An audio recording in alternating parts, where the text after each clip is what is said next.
Very good evening. आज की इस वीडियो में, आज की इस क्लास में हम बात करने वाले हैं फिजिक्स की या फिजिकल केमिस्ट्री की सबसे ज़्यादा जो एडवांस जो ब्रांच है क्वांटम मैकेनिक्स, उसके बारे में हम बात करने वाले हैं। क्वांटम मैकेनिक्स के बारे में एक फेमस साइंटिस्ट हुए हैं, उनका एक कोटेशन है, मैं उसी से शुरू कर रहा हूँ। साइंटिस्ट का नाम है नील्स बोर। नील्स बोर ने कहा कि अगर क्वांटम मैकेनिक्स आपको कंफ्यूज नहीं कर रही है, अगर क्वांटम मैकेनिक्स आपको फ्रस्ट्रेट नहीं कर रही है, तो यकीन मानिए आपको क्वांटम मैकेनिक्स समझ में नहीं आई है, या फिर अभी आपको क्वांटम मैकेनिक्स को और ज़्यादा समझने की ज़रूरत है, अभी आपको क्वांटम मैकेनिक्स को और ज़्यादा पढ़ने की ज़रूरत है। ये कोटेशन बड़ा फेमस है क्वांटम मैकेनिक्स के बारे में। लेकिन अब सवाल ये उठता है कि भाई कि ये जो क्वांटम मैकेनिक्स है इतनी ज़्यादा कंफ्यूजिंग क्यों है, इतनी ज़्यादा कॉम्प्लेक्स क्यों है। इसको हम समझने की कोशिश करते हैं। इसके बेसिकली दो रीजन मुझे समझ में आते हैं। पहला रीजन क्या है कि आपकी जो क्लासिकल फिजिक्स है, क्लासिकल फिजिक्स का मतलब हो गया है न्यूटन की जो फिजिक्स है, वो फिजिक्स जो न्यूटन के नियमों पे आधारित है, Newton first law, Newton second law, Newton third law, उन पे जो आधारित फिजिक्स है। बेसिकली हमारी जो डेली लाइफ में जितनी चीजें हम देख पा रहे हैं, जितनी चीजों को हम समझ पा रहे हैं, वो न्यूटन की फिजिक्स यानी क्लासिकल फिजिक्स उनको एक्सप्लेन कर पा रही है। तो हमको वो आसानी से समझ में आ जा रहा है, क्योंकि हम जिन चीजों को अपनी डेली लाइफ में, जिन चीजों को हम महसूस करते हैं, जिन चीजों को हम देखते हैं, वो चीजें हमें इजीली समझ में आ जाती हैं। पर इसका ये मतलब नहीं है कि क्वांटम मैकेनिक्स आपकी डेली लाइफ में यूजफुल नहीं है, पर इसका ये मतलब है कि क्वांटम मैकेनिक्स को हम अपनी डेली लाइफ की चीजों में एक्सप्लेन कर पाने में अभी एक्सप्लेन नहीं कर पा रहे हैं, हम उनको अपनी डेली लाइफ के साथ कोरिलेट नहीं कर पा रहे हैं। इसीलिए भी क्वांटम मैकेनिक्स आपको इतनी ज्यादा मुश्किल लगती है, या क्वांटम मैकेनिक्स मुझे इतनी ज्यादा कॉम्प्लेक्स लगती है। उसका एक रीजन ये है, या फिर ऐसा कहिए कि क्वांटम मैकेनिक्स जो है, वो क्वांटम मैकेनिक्स को आप प्रैक्टिकली समझाने में, मतलब जो आपकी जो डेली लाइफ की जो चीजें हैं उनसे कनेक्ट नहीं कर पा रहे हैं। एक्सपेरिमेंटल चीजों, एक्सपेरिमेंट से तो प्रूव है, लेकिन उसको आप कनेक्ट नहीं कर पा रहे हो। जैसे मैं बात करूं आइगन फंक्शन, आइगन वैल्यू या ऑपरेटर, इनको अगर मुझे डेली लाइफ में समझाना हो या किसी टीचर को समझाना हो, तो वहां पे थोड़ा सा कंफ्यूजिंग क्रिएट हो जा रहा है। और यही जो कंफ्यूजन है, यही कंफ्यूजन आपकी क्वांटम मैकेनिक्स को इतना ज्यादा क्या बना दे रहा है, कंफ्यूजिंग बना दे रहा है, मुश्किल बना दे रहा है। एक रीजन तो ये रहा। उसका दूसरा रीजन भी है। दूसरा रीजन ये है कि जब आप फिजिक्स को सॉल्व कर रहे हैं या फिजिकल केमिस्ट्री को आप सॉल्व कर रहे हैं, उस समय आपको कुछ चीजों की जरूरत होती है, आपको एक और चीज की जरूरत होती है जिसका नाम है मैथ्स। लेकिन क्वांटम मैकेनिक्स में जिस तरीके की मैथ्स का इस्तेमाल हो रहा है, वो डिफरेंशियल इक्वेशन का इस्तेमाल हो रहा है। और जो हमारी डेली लाइफ की जो मैथ्स हम यूज कर रहे हैं भाई, जिसमें जोड़ घटाना गुणा भाग है, वो मैथ्स जो है वो आपकी डिफरेंशियल इक्वेशन से बहुत ज्यादा हटके हो जाती है। इसीलिए भी आप उसको समझ नहीं पा रहे हैं, या फिर हम उसको समझा नहीं पा रहे हैं, या हम उसे कोरिलेट नहीं कर पा रहे हैं। तो इसका मतलब ये हुआ कि क्वांटम मैकेनिक्स को समझने के लिए आपके पास दो टूल्स आपको बनाने पड़ेंगे। एक तो आप बच्चे को प्रैक्टिकली या उसकी डेली लाइफ की आसपास की चीजों के साथ कनेक्ट कर पाए, एक। और दूसरी चीज, उसका जो मैथमेटिकल जो बैकग्राउंड है, जो मैथमेटिक्स जो है, उसको वो कॉम्प्लेक्स ना लगे, उसको सिंप्लीफाई वो कर सके। इसके लिए भी आपको इन दो चीजों पे बेसिकली काम करने की जरूरत होती है। ये क्वांटम मैकेनिक्स पे बात हुई, ये क्वांटम मैकेनिक्स के बारे में बात हुई कि ये इतनी दिक्कतें क्यों पैदा कर रही हैं।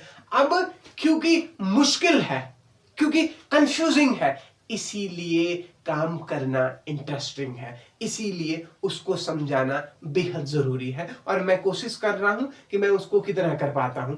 आज की इस क्लास में, आज की इस वीडियो में मैं बेसिकली आपको बताऊंगा कि क्वांटम मैकेनिक्स कैसे शुरू हुई, क्वांटम मैकेनिक्स का ओरिजिन क्या है, क्लासिकल मैकेनिक्स क्या है, स्टैटिकल मैकेनिक्स क्या है, उन सब चीजों के बारे में बात करेंगे। तो यहां से शुरू करते हैं। टॉपिक का नाम है क्वांटम मैकेनिक्स। तो क्वांटम मैकेनिक्स को शुरू करने से पहले एक चीज आप समझिए, यहाँ पे एक जो टर्म्स जो यूज हुआ है, क्वांटम को बाद में डिस्कस करेंगे, एक जो ये टर्म है इस टर्म को समझो, इस शब्द पे आओ, शब्द बहुत जरूरी है। और इस शब्द को मैकेनिक्स को हिंदी में कहते हैं यांत्रिकी। और यांत्रिकी का मतलब होता है, सिंपली अगर मैं सिंपल कहूं तो यांत्रिकी का मतलब होता है टूल या किसी प्रॉब्लम को सॉल्व करने का तरीका। आपके पास कोई यंत्र है, कोई चीज है आपके पास, उस चीज को सॉल्व करने के लिए आपके पास एक टूल है, एक यंत्र है, एक डिवाइस है, और वो आपके पास किसी भी तरीके की प्रॉब्लम हो सकती है। एक तो या तो ऐसे कहिए, और मैकेनिक्स जो रिलेटेड है, मैकेनिक्स जो जिस चीज के बारे में बताता है, मैकेनिक्स आपको, आप जब कोई चीज मोशन में है, जब कोई चीज मोशन में है तब आप उस चीज के बारे में समझ रहे हैं, उस चीज के बारे में समझ रहे हैं। तो सिंपली मुझे मैकेनिक्स की डेफिनेशन पे नहीं जाना है। मैकेनिक्स का मतलब होता है यांत्रिकी, यांत्रिकी का मतलब हो गया टूल। तो किसी चीज को सॉल्व करने का जो टूल है वो आपका मैकेनिक्स है। तो जब मैं फिजिक्स में आता हूं तो मेरे पास बेसिकली तीन तरीके की मैकेनिक्स के बारे में मैं बात करता हूं, तीन तरीके की मैकेनिक्स के बारे में मैं बात करता हूं। और वो कौन कौन सी मैकेनिक्स होती है, और अगर आपको इनका डिफरेंस समझ में आ गया तो यहीं से आपको क्वांटम केमिस्ट्री भी समझ में आनी शुरू हो जाएगी, क्वांटम मैकेनिक्स भी आपको आनी समझ में आना शुरू हो जाएगा। तो मैकेनिक्स का जो पहला पार्ट है, पहला हिस्सा जो है, उसको हम कहते हैं क्लासिकल मैकेनिक्स। क्या कहते हैं? Classical mechanics.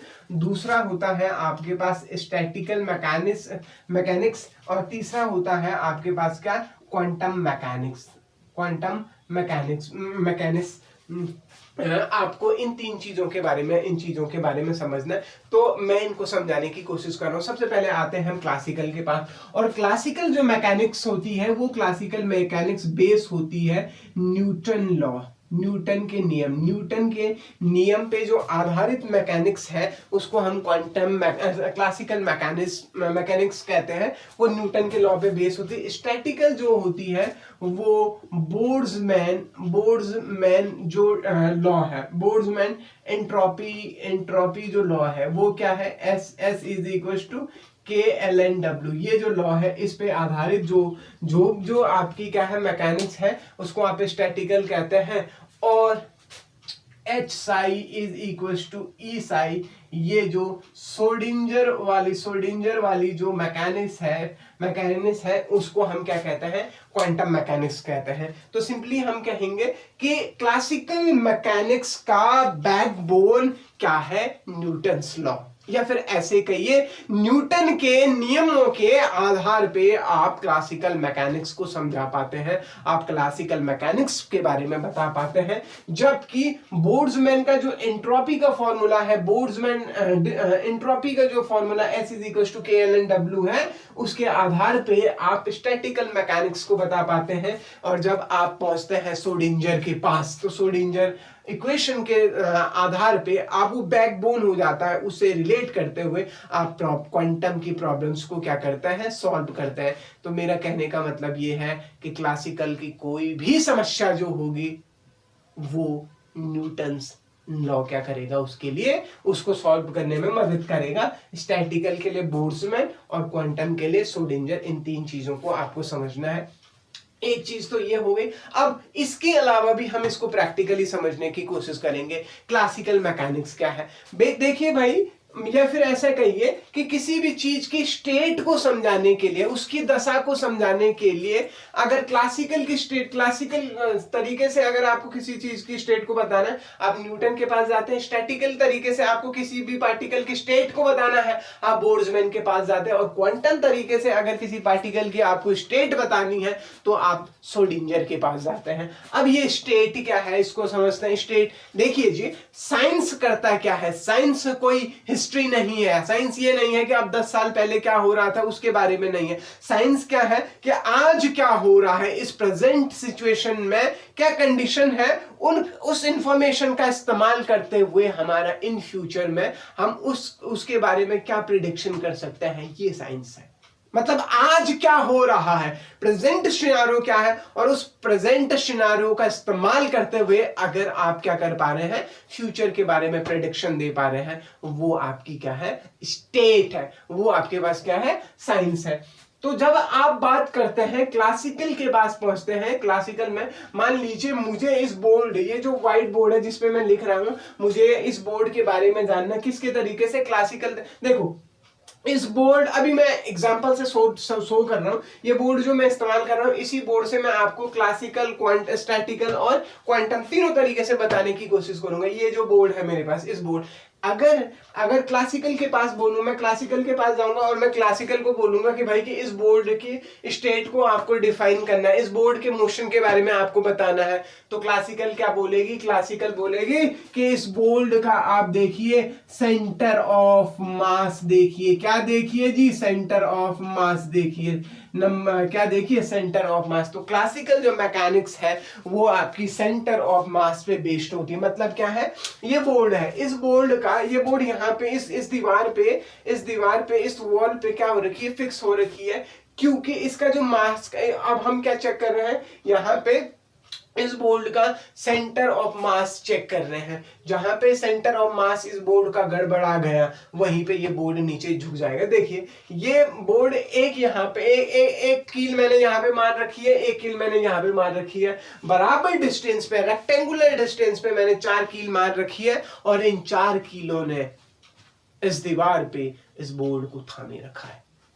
लेकिन अगर इन चारों में से एक भी कील अपनी जगह से, अपनी पोजीशन से अगल बगल, इन चारों कील ने क्या कर रखा है, इन चारों कील ने सेंटर ऑफ मास को क्या कर रखा है। सेंटर ऑफ मास का मतलब हो गया जहां पे आपका बोर्ड का पूरा मास क्या है, फिक्स हो रखा है, जहां पे बोर्ड का पूरा मास है, और उस पॉइंट पे जाके आपके सेंटर ऑफ मास ने क्या, उस पॉइंट पे आपका सेंटर ऑफ मास क्या हो जाएगा, चेंज हो जाएगा। जिस पॉइंट पे सेंटर ऑफ मास चेंज हो जाएगा, ये गड़बड़ा जाएगा, वैसे ही ये बोर्ड क्या हो जाएगा, नीचे गिर जाएगा। मतलब मैंने अगर यहाँ पे ये कील है, इस कील को खराब कर दिया, तोड़ दिया है, अब इसका सेंटर ऑफ मास, इस बोर्ड का सेंटर ऑफ मास गड़बड़ा जाएगा और ये धड़ धड़ा के नीचे गिर जाएगा, ये बोर्ड कहाँ गिर जाएगा, नीचे गिर जाएगा। तो आपको, या फिर अगर ये नहीं समझ में आ रहा तो इसको देखिए, ये मार्कर मेरे हाथ पे है, इस मार्कर का सेंटर ऑफ मास कहाँ पे है, इसके सेंटर पे है। जब तक इसका सेंटर ऑफ मास मेरे हाथ पे है तब तक ये पेन, ये मार्कर मेरे पास केस में है, मेरे हाथ में है। लेकिन जैसे ही इसका सेंटर ऑफ मास मेरे हाथ से बाहर चले जाता है, वैसे ही ये पेन नीचे गिर जाएगा। समझ में आई बात, ये पेन नीचे गिर गया है। ये नीचे क्यों गिरा है, क्योंकि इसका जो सेंटर ऑफ मास था वो क्या हो गया है, डिस्टर्ब हो गया है। तो क्लासिकल मैकेनिक्स आपको बताती है कि सेंटर ऑफ मास मेन चीज है। जबकि आप अगर स्टैटिकल के पास जाओगे, आप स्टैटिकल आपसे पूछोगे आप कि भाई कि इस बोर्ड के बारे में कुछ बता, तो स्टैटिकल क्या बताएगी कि भाई इस बोर्ड के अंदर जितने नंबर ऑफ पार्टिकल्स आपके पास हैं, इस बोर्ड में जितने नंबर ऑफ पार्टिकल, देखिए ये बोर्ड जो होगा ये बहुत सारे लाखों करोड़ों पार्टिकल से मिलकर बना हुआ है, और हर एक पार्टिकल की का आपको इंडिविजुअल स्टडी करनी पड़ेगी। हर एक पार्टिकल की एनर्जी आपको जाननी पड़ेगी, हर एक पार्टिकल का पोजीशन आपको जानना पड़ेगा, हर एक पार्टिकल का मोमेंटम आपको जानना पड़ेगा, तब आप कहां पे पहुंचते हैं, तब आप किसी फाइनल कंक्लूजन पे पहुंच पाते हैं। तो स्टैटिकल जो इनफाइनाइट नंबर ऑफ पार्टिकल्स है हर एक पार्टिकल के बारे में कि, लेकिन क्या ये प्रैक्टिकली पॉसिबल है? प्रैक्टिकली ये जो चीज है ये बहुत ज्यादा मुश्किल हो जाती है, और ऐसा मान लीजिए कि लगभग नामुमकिन के बराबर हो जाता है स्टैटिकल के बारे में। इसीलिए हम इस सिंबल का यूज करते हैं। खैर हमें स्टैटिकल पे जाना नहीं है तो हम उस तरफ जाएंगे नहीं। और क्वांटम क्या है, क्वांटम क्या है, इस बोर्ड के माइक्रोस्कोपिक लेवल पे, छोटे से छोटे लेवल पे इस बोर्ड के बारे में हमको अगर कोई इंफॉर्मेशन चाहिए, कोई स्टेट चाहिए, स्टेट को डिफाइन करने के लिए जितनी छोटी, माइक्रोस्कोपिक मतलब माइक्रो लेवल पे, छोटे छोटे लेवल पे हमें कोई स्टडी करनी होती है, तो हम पहुंचते हैं किसके पास, क्वांटम मैकेनिक्स के पास पहुंचते हैं। तो पहले आपको मैंने 3 चीजें बताई, क्लासिकल क्या हुआ, स्टैटिकल क्या हुआ और क्वांटम क्या हुआ। अब मैं आपको थोड़ा सा और आगे लेके चलता हूं।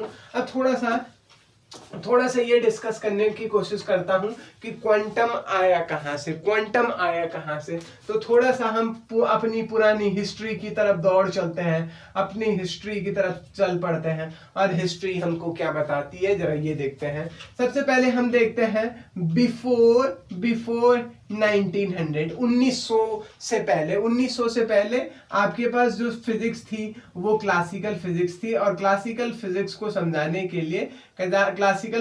समझाने के लिए तीन चीजें मेनली इस्तेमाल हो रही थी। एक तो हो गया है आपका न्यूटन्स लॉ, एक हो गया है न्यूटन लॉ, या जिसको हम क्लासिकल फिजिक्स कह रहे थे, या फिर दूसरा हो गया, इसको हम क्लासिकल फिजिक्स ही कहो पहला। दूसरा हो गया है आपका इलेक्ट्रोस्टैटिक्स, और तीसरा था आपके पास क्या थर्मो। तो 19वीं सदी से पहले, 1900 से पहले आपके पास इन तीन चीजों के बेसिस पे आप पूरी फिजिक्स को समझा पा रहे थे। पहला था क्या था आपके पास क्लासिकल फिजिक्स में न्यूटन्स लॉ के बेस पे। इलेक्ट्रोस्टैटिक्स का मतलब हो गया, इलेक्ट्रोस्टैटिक्स में आप क्या बोलते हैं, इलेक्ट्रोस्टडी में आप इलेक्ट्रिसिटी और मैग्नेटिज्म का रिलेशनशिप डिफाइन करते हैं। और थर्मो में आप क्या करते हैं, थर्मो में आप हीट एंड एनर्जी के रिलेशन के बारे में बताते हैं, हीट एंड एनर्जी के रिलेशनशिप के बारे में बताते हैं, न्यूटन्स लॉ। तो इतनी तीन चीजें काफी थी ये सब बताने के लिए।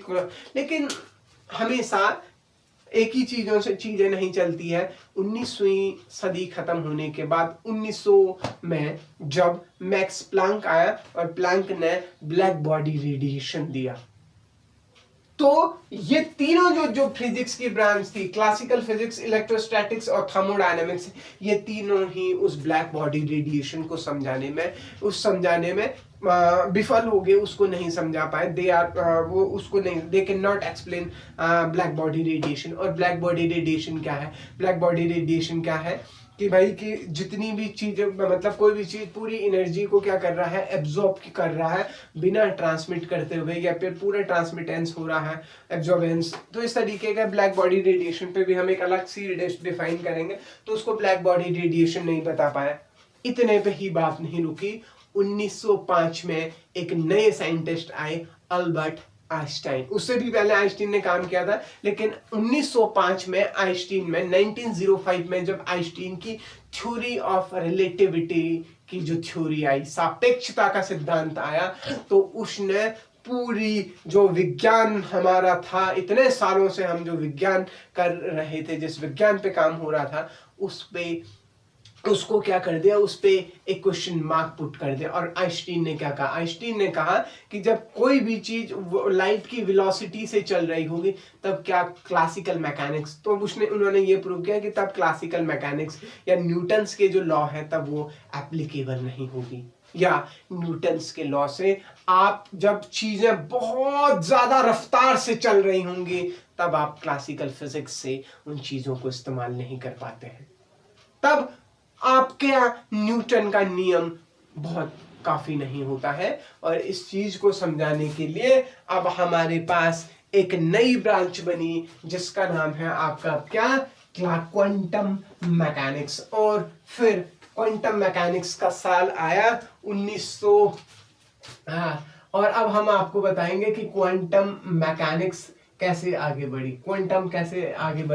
1900 में आपका ब्लैक बॉडी रेडिएशन आया। क्या आया जी, ब्लैक बॉडी रेडिएशन। और ये ब्लैक बॉडी रेडिएशन किसने दिया था, प्लैंक ने इसको दिया था, प्लैंक ने अपनी थ्योरी भी दी थी। और इस प्लैंक का इस्तेमाल करते हुए 1905 में आइंस्टीन की थ्योरी ऑफ क्या आई, थ्योरी ऑफ रिलेटिविटी आई। और इस रिलेटिविटी के थ्योरी को किसने दिया, आइंस्टीन ने दिया। अभी बात हो चुकी है इसमें। 1911 में रदरफोर्ड मॉडल आ चुका था। क्या आ चुका था, रदरफोर्ड मॉडल आ चुका था। और 1913 में एक और साइंटिस्ट आए, बोर्स ने अपना मॉडल दे दिया। 1923 में एक साइंटिस्ट आए, कॉम्पटन, और उन्होंने कॉम्पटन इफेक्ट दे दिया। और उसी साल 1923 में एक और साइंटिस्ट आए, सोडिंजर इक्वेशन। और इस सोडिंजर इक्वेशन ने तो काया पलट करके रख दी। इस सोडिंजर इक्वेशन ने सब कुछ बदल के रख दिया। अब अगली वीडियो में हम आपको बताएंगे कि ये सोडिंजर इक्वेशन क्या हुई, ये सोडिंजर इक्वेशन इतनी जरूरी क्यों है। अगर आपको लगा कि ये क्लास इंटरेस्टिंग रही है, बाकी लोगों तक शेयर जरूर कीजिए, जरूर सब्सक्राइब कीजिए। Thank you.